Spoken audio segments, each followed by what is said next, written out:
So nandito tayo ngayon sa ating sakahan mga idol, dito sa unang area.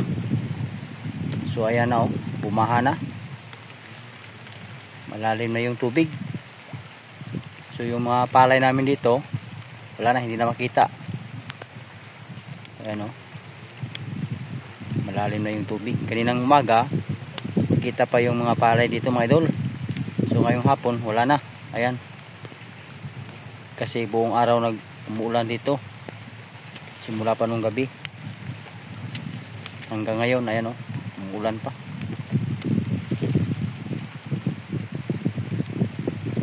Yan, doon banda na doon mga idol, malalim na yan dyan, nasa baywang ng tubig yan. So dito sa aking tinayuan, hanggang sa tuhod pa ditong tubig.